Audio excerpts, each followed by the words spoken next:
आप सभी को जय जय भीम। भीम। जय भीम नवल। बहुत मैं आपको सुन रहा था सर। आई वॉज हाँ तो बहुत खुशकिस्मत समझ रहा हूँ कि मैंने आपको इतनी देर तक सुना और अच्छा लग रहा था। बहुत लंबा समय हो गया आपसे बात करते हुए। लगता है कि लास्ट जी। टाइम मैं आपके जेएनयू गया था तभी आपसे मुलाकात हुई थी। ओके। आ, ये एक खास बहुत खास विषय है डॉक्टर आम्बेडकर की पत्रकारिता को लेकर के। इसके बारे में जितना कहा जाए, जितना पढ़ा जाए, जितना लिखा जाए कम होगा। आ, जैसा कि आपने मुझसे सवाल किया है, डॉक्टर अंबेडकर की पत्रकारिता और पत्रकारिता को लेकर उनकी जो समझ रही, उसके बारे में बात करने का निर्देश आपने दिया है। मैं शुरुआत करना चाहता हूं उनकी मुख्य नायक से। मुझे लगता है कि भारत में अछूतों के संघर्ष के इतिहास में मुख्य नायक एक प्रस्थान बिंदु है, यदि हम पत्रकारिता के लिहाज से बात करना चाहते हैं तो। मुख्य नायक के प्रकाशन के संदर्भ में धनंजय कीर ने बहुत विस्तार से लिखा है, बताया भी है।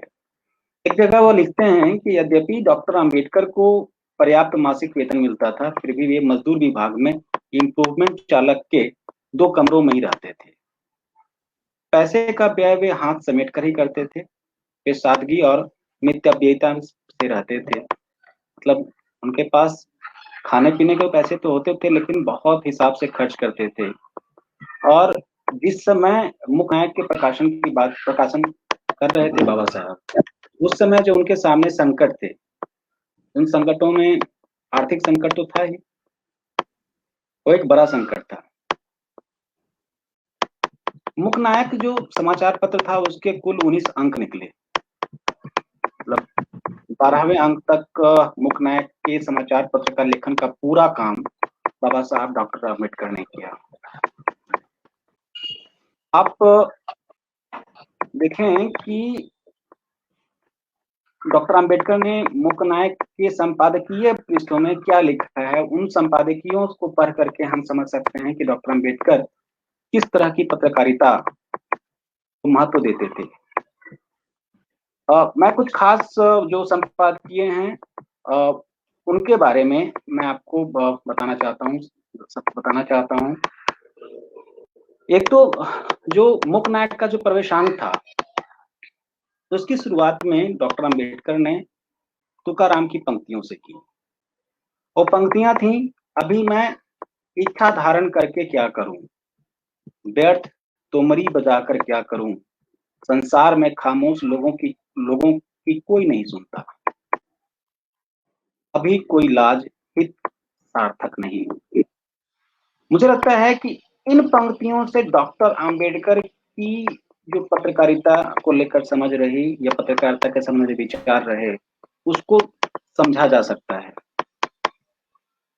अपने समाज के प्रति कितना संवेदनशील वो जुड़ाव महसूस करते थे और कैसे बेचैन रहते थे कि जितनी अधिक से अधिक जानकारी जो है लोगों तक पहुंचे। अब आप देखें कि तुकाराम की पंक्ति में है क्या, जिसको डॉक्टर अम्बेडकर ने कोट किया है। तुकाराम कह रहे हैं कि संसार में खामोश लोगों की कोई नहीं सुनता। आप इसको आज के संदर्भ में भी देखें, जिसके पास पैसा है। सर ने विवेक सर ने भी बात कही कि पहले जो है, जब बाबा साहब की पत्रकारिता का दौर था, तब जो कांग्रेसी मीडिया थी उसके बारे में कहा जाता था कि वो एक व्यवसाय करती है, वो व्यवसाय है वो। लेकिन अभी क्या है, ये व्यापार हो गया है। और व्यापार के दौर में कौन हमारी सुनता है। आज आप कोई भी अखबार उठाकर देख लीजिए, 85% 90% जो बहुसंख्यक आबादी है उससे जुड़ी हुई कोई खबर नहीं होती।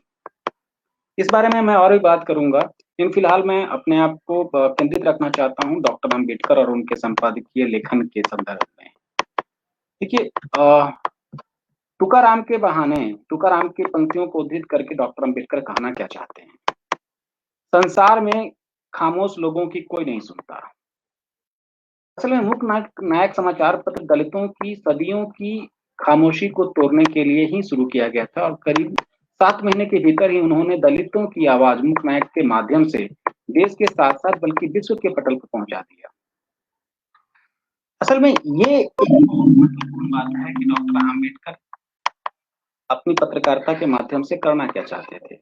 एक तो उनका मकसद था कि जो अपने समाज के लोग हैं, जो पीड़ित हैं, शोषित हैं, वो अपने शोषण और पीड़ा को समझें।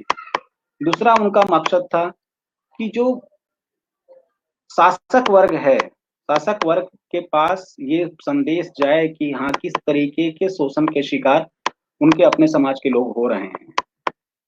और अपने इस मकसद में डॉक्टर अम्बेडकर कामयाब रहे। मूक नायक के माध्यम से भी, बहिष्कृत भारत के माध्यम से भी। तो जिस समय मूक नायक का प्रकाशन हो रहा था, उस समय गांधी जो है वो कांग्रेस की न केवल बागडोर संभाल चुके थे, बल्कि सर्वे सर्वा बन चुके थे। एक तरह से कहिए तो सबसे बड़े नेता के रूप में उभर चुके थे। और उस समय वे भारत में स्वराज की मांग करने लगे थे और उनकी मांग जोर भी पकड़ रही थी। मूक नायक के माध्यम से डॉक्टर अम्बेडकर ने यह तीखा सवाल बहुत पुरजोर तरीके से प्रस्तुत किया कि यह स्वराज किसके लिए? क्या यह स्वराज बहिष्कृतों, अछूतों यानी दलितों के लिए भी होगा? क्या उसमें भी बराबरी के आधार पर सहभागिता होगी? या यह स्वराज सदियों से अछूत कहे जाने वाले लोगों पर अत्याचार कर रहे उच्च जातियों का स्वराज होगा? डॉक्टर अम्बेडकर द्वारा लिखे गए 12 संपादकीयों में से 4 संपादकीय में वे सीधे तौर पर स्वराज के प्रश्न पर सवाल उठाते हैं। और अन्य संपादकीय और लेखों में यदि आप देखें तो भारत में स्वराज का प्रश्न और उसमें बहिष्कृतों की हिस्सेदारी का प्रश्न केंद्रीय चिंता का पक्ष है। ये बहुत महत्वपूर्ण है। डॉक्टर आम्बेडकर मूक नायक में अपने संपादकीय लेखों के माध्यम से जो उस समय का जो सबसे ज्वलंत मुद्दा था, स्वराज का मुद्दा, जो मांग पूरे देश में जोर पकड़ रही थी, उस समय डॉक्टर आम्बेडकर जो समाज का वंचित तबका है उसके हिस्सेदारी की बात कर रहे थे। ये थी डॉक्टर अम्बेडकर की निर्भीक पत्रकारिता। वो पॉपुलिस्टिक पत्रकारिता के को बिल्कुल रिजेक्ट करते थे। वो चाहते थे कि पत्रकारिता ऐसी हो जिसमें लोगों के सवाल हों, संवेदनशीलता हो, और कोशिश करते थे कि उन सवालों को ऐसे रखा जाए जिससे कि लोगों को प्रेरित करे। जैसे मैं एक उदाहरण देना चाहता हूं फिर से। अपने एक संपादकीय में वो लिखते हैं, स्वराज का महत्व सुराज्य में नहीं है। स्वराज के माता पिता वह स्वराज्य नहीं है, हमारे ऊपर राज करना है। और स्वराज में हमारा आरोहण, उसका प्रमाण तथा उसकी प्रणाली, ये 4 सीधे स्वराज के प्रश्न से जुड़े हुए उनके लेख हैं। इसके अलावा आप देखिए कि उन्होंने अपने एक संपादकीय लेख का जो शीर्षक रखा, उसका नाम रखा घबराएंगे इसलिए। और एक लेख, इसका शीर्षक उन्होंने रखा, क्या भैंसा कभी दूध देगा? अब पर्टिकुलरली सिर्फ क्या भैंसा कभी दूध देगा शीर्षक वाले संपादकीय की बात करते हैं, तो उसमें वो कहते हैं कि जो बहिष्कृत समाज की हिस्सेदारी है, उस हिस्सेदारी को सुनिश्चित कैसे किया जाए। तो मैं ये बताना चाह रहा था कि डॉक्टर अम्बेडकर की पत्रकारिता को समझने के लिए उस समय के जो परिस्थितियां थी उनको देखने की आवश्यकता है, और दूसरा ये देखने की आवश्यकता है कि उनके तेवर कैसे थे। आप यदि डॉक्टर अम्बेडकर की जीवनी को पढ़ें, उनके भाषणों को पढ़ें, तो आप पाएंगे कि डॉक्टर अम्बेडकर ने कभी भी कोई ऐसी बात नहीं की जिससे या जिसमें दलितों के हक की बात ना हो। वो चाहते थे कि पत्रकारिता इसी आधार पर हो, इसी ढर्रे पर हो, और वो चाहते थे कि लोग दस्तावेजीकरण की प्रक्रिया को आगे बढ़ाएं। मैं जब कभी भी डॉक्टर अम्बेडकर को पढ़ता हूं तो मैं पाता हूं कि वो एक शानदार पत्रकार रहे। एक पत्रकार के अलावा उनके अंदर दस्तावेजीकरण करने की अद्भुत क्षमता रही। जो भी चीज उन्होंने महसूस किया, उन्हें लगा कि समाज के लिए यह जरूरी है, उसको डॉक्यूमेंट किया। चाहे आप देख लीजिए एनालिसिस ऑफ कास्ट का 1936 में जब जात पात तुरक मंडल के लाहौर अधिवेशन में उनको भाषण देना था, और जब उन्होंने अपना भाषण भेजा तो कमेटी ने मना कर दिया। लेकिन डॉक्टर अंबेडकर वहां रुके नहीं, उन्होंने अपने उस भाषण को पब्लिश कराया, वो भी अपने पैसे से। ये है डॉक्टर अंबेडकर की प्रतिबद्धता कि हम अपनी बात हर कीमत में कहेंगे, हर कीमत पर कहेंगे, फिर चाहे जो हो, हमें कोई रोक नहीं सकता।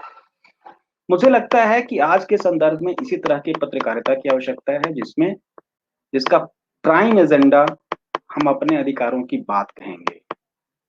भले तुम सुनना चाहो मत सुनो, लेकिन हम तो अपनी बात कहेंगे। ये मेरी तरफ से है हमारा। Thank you. Thank you sir.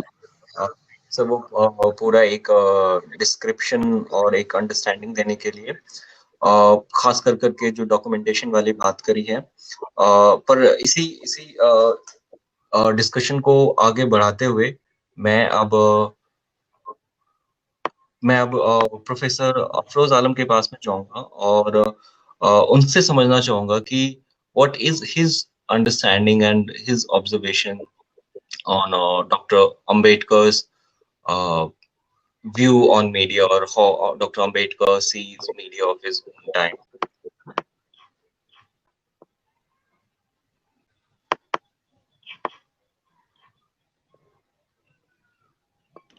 Unmute yourself. Unmute yourself. All right, yeah. I just missed. So let me first congratulate Manisha madam for celebrating 2 million subscribers of his of a YouTube channel. In fact, the channel in general. And I must say that I have learned a lot from this, and I'm happy to be a part of this platform twice. And no doubt it is going to serve a very important purpose in days to come, and it is already serving. My ways of looking at Ambedkar was quite latest. Thankfully that Professor Vivek and Naval Bhai has set the tone and created a context. I started looking to the ideas of Ambedkar when I was a graduate student, and Ambedkar was quite new. I was never thought of reading Ambedkar, understanding him and his ideas and his books and his writings. There was a project in my graduation days, and I started reading Ambedkar, and from that days and now, I regularly read his books, his writings, his earlier publications, his speeches, and the volumes and volumes published, and I made my own library of him.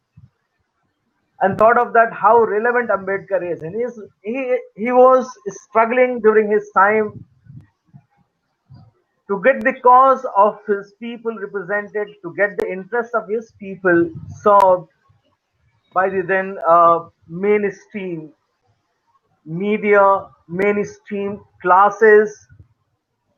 His fight was a fight to get justice, get a sense of representation. His fight was also to bring confidence in the life and minds of his own people.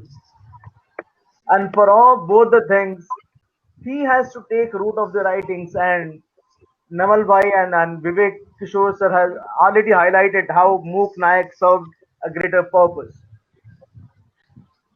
I personally see that while reading Ambedkar, you will not find a rhetoric coming out from a leader. You will find that a writing which is fully substantiated with greater footnotes and citations. He will be quoting authoritative sources. And that, going with the authoritative sources and then forming your own opinion, propositions, then arguing things, is quite a scholarly. And I never thought of, because unlike many scholars of his time, he was the one who cherished deep research uh, methods while writing a text, while writing a piece. So he will never say things without evidence, without a prior citation. That was the biggest impression in my mind when I started reading him, because I have to read his uh, the citations as well. For me, that the things which he has done throughout of his life, the way he was represented in the writings of Mahatma Gandhi, the way he was being represented by the then mainstream media, he was not looked at a person who is to be treated as a scholar, as one of their own. The class prejudice was quite reflected. The people were not engaging with his questions raised, because he was challenging the whole dominant position occupied by those Mathadhish in the field of either publications, journalism, or writings, or the public spaces.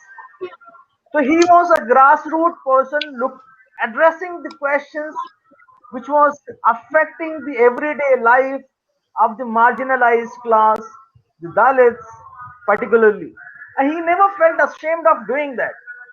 Now, of course, yes, if you are raising a question, raise the question with a greater confidence and greater loud, so that it should create hammers in the mind of others. So that was the whole purpose. I learned a lot, and I'm happy because I have I'm having one regret, that I should have read most of his writings. I'm still a student of him, and whenever I read his books, his writings, his other things, I feel that how less knowledge I command at my disposal. Going with his writings when he was a student, his PhD thesis at that point of time was really amazing. And these kind of deep research writings are not a practice in contemporary times. I am at the moment working on Bahujan discourse on social media. And for doing that, I have explored around 10,000 handles of Facebook and Twitter. That how Bahujan class, Bahujan intellectuals, Bahujan voices are getting articulated, represented on the social media space. How they are raising their questions, how they are building their own narratives, how they are carrying forward the movement once thought of by Dr. Ambedkar. So I'm quite happy that though there are disappointments that we did not go ahead with social media quite in time, we started with articulated presence only after 2019. Before that, there were very few people who were raising the questions on social media profile. When I was looking them, they were quite powerful, but they were not getting spaces anywhere in the feed, news feed. Their narratives were not receiving the virality. Those were being somehow, there were certain bots were being used to block their masses to reach across. So I'm trying to understand that Baba Sahib Ambedkar, who started communicating with his people through his writings, writings which is easy to understand, which is close to the concerns of the poor marginalized class. Can we have a similar art of doing that after his death? Because that is going to be the biggest tribute for a leader who sacrificed throughout of his life, the golden period. He may choose to enjoy and entertain, but he did not. He prioritized the cause of the people and devoted his entire life. So I am quite happy to see many people who are doing or imitating or carrying forward the masses in the style of Baba Sahib Ambedkar. We need more and more people using the modern days techniques, using the metadata techniques using the virality techniques in social media to spread out the masses, because now that digital spaces are creating more impacts in the light of the people. Because if you will look at that, there are at the moment 300 million people are using social media, so we cannot leave social media a space without having a Bahujan voice. So in 1 nanosecond we can reach out to our people, we can sensitize them, we can give them a way of looking at things on their own issues. Baba Sahab did whatever he can during his period of time. Now there is a time to extend his movement, and I am happy that in doing this channel of Manisha Madam is doing a greater service. And Forward Press, many writers, Twitterati, Facebook users, digital spaces, YouTube media spreading the cause of the Bahujan are playing a role, but we need to multiply more and more to spread the cause. Thank you. Thank you. ये video अगर आपको पसंद आया हो तो इसे like करें, comment करें, शेयर करें और हाँ, हमारे चैनल को सब्सक्राइब करना ना भूलें ताकि देश विदेश से जुड़ी खबरें आप मिस ना करें, क्योंकि कोरोना काल में 2 गज दूरी, मास्क है जरूरी। नमस्कार।